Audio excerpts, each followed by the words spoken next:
Frères et sœurs bien-aimés, cette homélie est en forme d'éruption et c'est une lave qui va sortir de moi. Le carême est commencé, nous sommes dans l'arène. Dans l'arène face à celui qui exerce depuis le commencement une pression sur les hommes pour qu'ils refusent Dieu jusqu'à le haïr ou pour qu'ils en aient peur. Le diable, obstacle qui se jette en travers de notre élan vers le Père. Mais nous ne sommes pas livrés à nous-mêmes.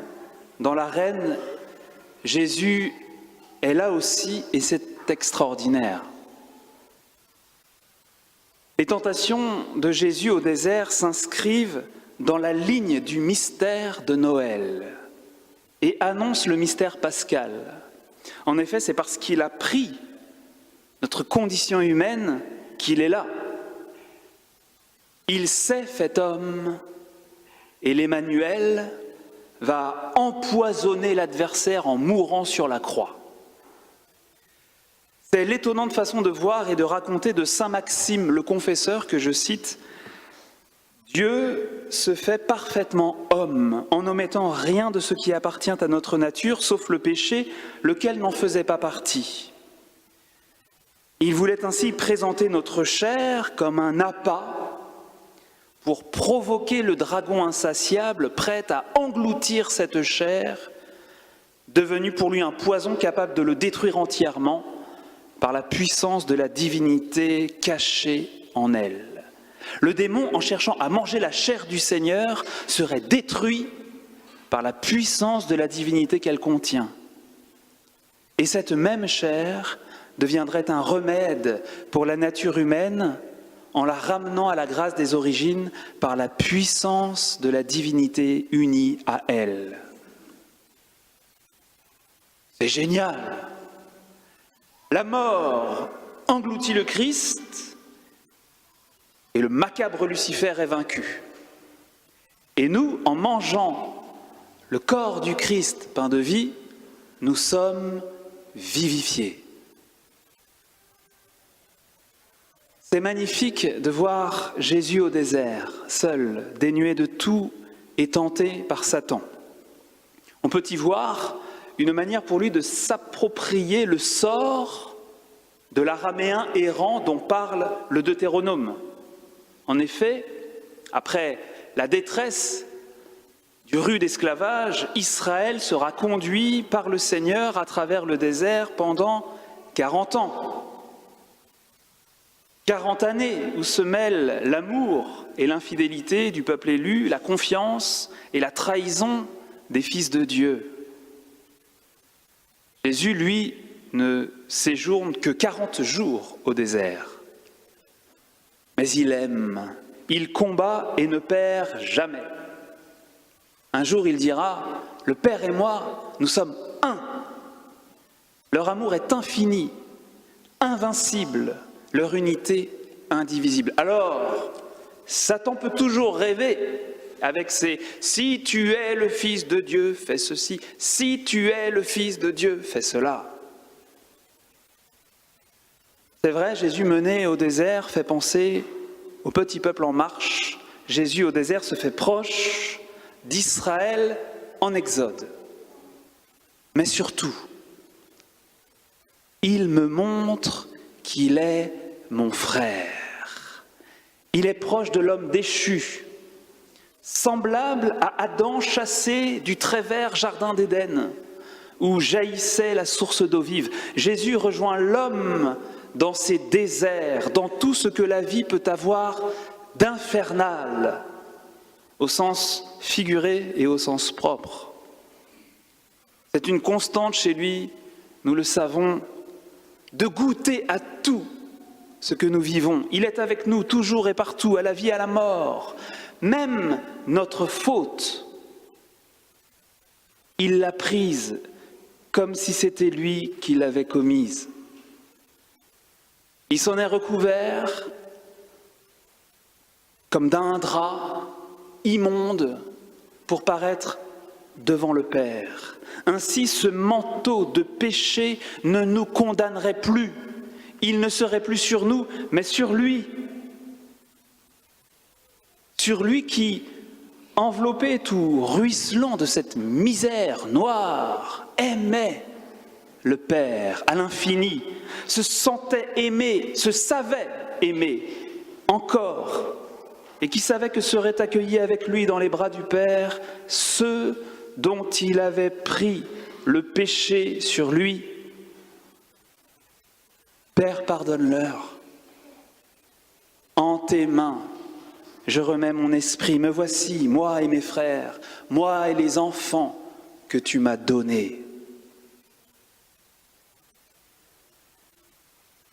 Voilà, nous sommes passés du désert au calvaire. Et ce faisant, nous avons suivi le regard de saint Luc, qui, après avoir raconté les étapes du duel, note: ayant épuisé ainsi toutes les formes de tentation, le diable s'éloigna de Jésus jusqu'au moment fixé. Quel est-il ce moment terrible? Aucun doute possible. Ce sont les jours de la Passion.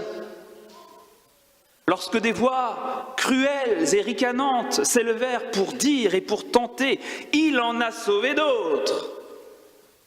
Il se sauve lui-même s'il est le Christ de Dieu, l'élu.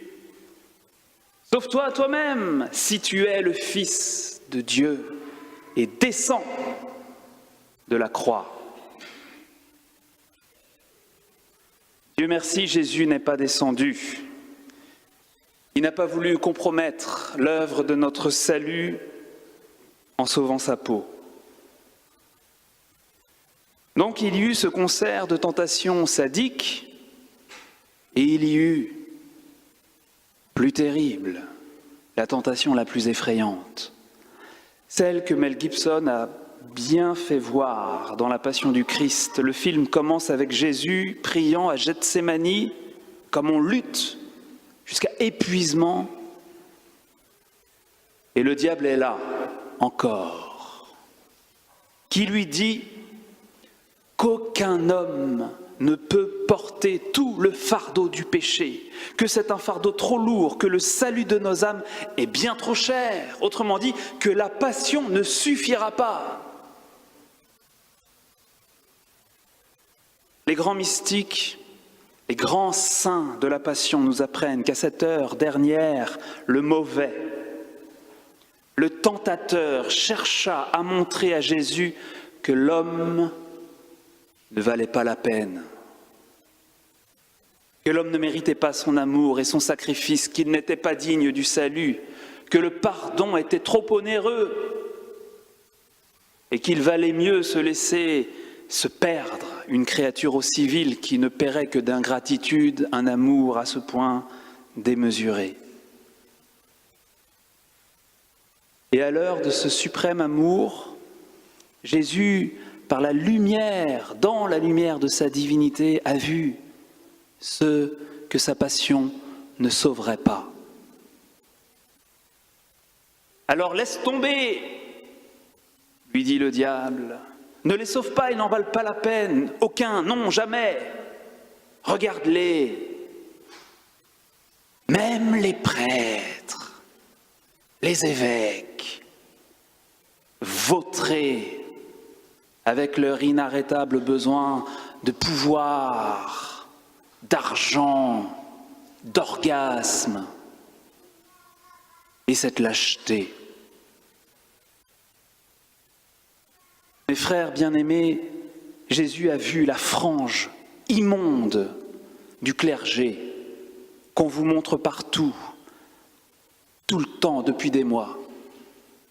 Les obsédés, les fous, les pervers, les possédés et leurs pauvres victimes.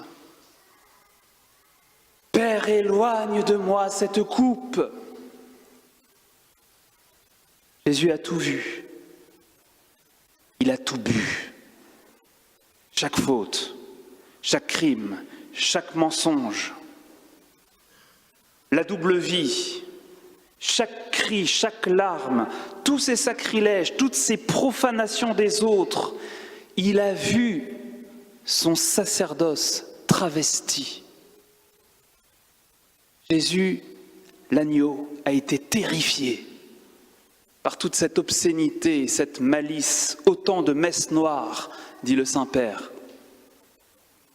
Entré en agonie, il priait de façon plus instante et sa sueur devint comme de grosses gouttes de sang qui tombaient à terre. Nul doute que les forfaits répugnants des prêtres sont ceux qui l'ont le plus horrifié et lui ont broyé le cœur. Plusieurs fois, Padre Pio a vu les sanglots de Jésus parlant des prêtres, du péché de ces âmes choisies et gratifiées de tant et tant d'amoureuses faveurs, si nombreuses, c'est vrai, que toute ma vie ne suffira jamais pour en témoigner.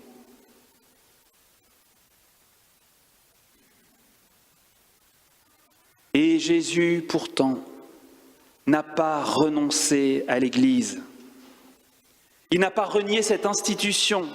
Il n'a pas fait une croix sur le clergé où sévissent des manipulateurs pervers, mais où, à l'extrême opposé, on compte d'impressionnants martyrs, fidèles jusque sous la torture.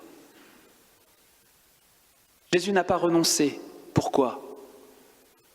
Pour qui ? Pour vous.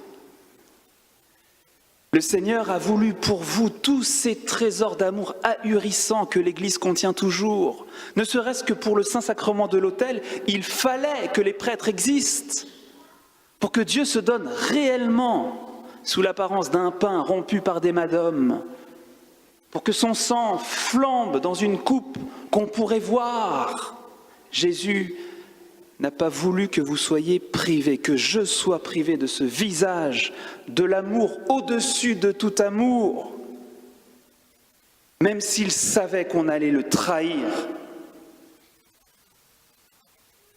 Il voulait les prêtres, les évêques comme autant d'eunuques pour le royaume, humbles et chastes, à genoux, devant les fidèles dont il laverait les pieds, pour que chacun puisse voir de ses yeux à quel point il est grand aux yeux de Dieu. J'ai essayé d'expliquer ça dans une homélie qui tourne sur Internet, au service de la reine, c'est le titre. Une ordination sacerdotale, c'est une sorte de duplication du Sacré-Cœur. À cause du sacerdoce travesti, Jésus devait-il renoncer à multiplier son cœur pour le déposer, le faire battre en chaque prêtre, afin que partout sur la terre et jusqu'à la fin des temps, on ait accès à son amour si spécial de bon berger, enseignant, pardonnant, consolant et se sacrifiant. Son amour méconnu, charité, pastorale. À cause du sacerdoce travesti, Jésus devait-il renoncer à multiplier son cœur en multipliant les prêtres? Mais Jésus voulait que les bienfaits innombrables de son amour divin continuent à être enveloppés d'humanité. Qu'un visage familier se tourne vers nous, qu'une main amie nous porte le don de Dieu en son nom.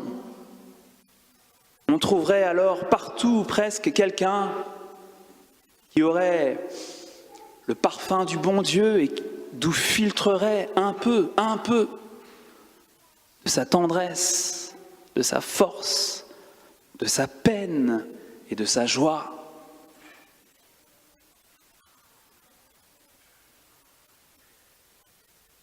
Frères et sœurs bien-aimés, je vois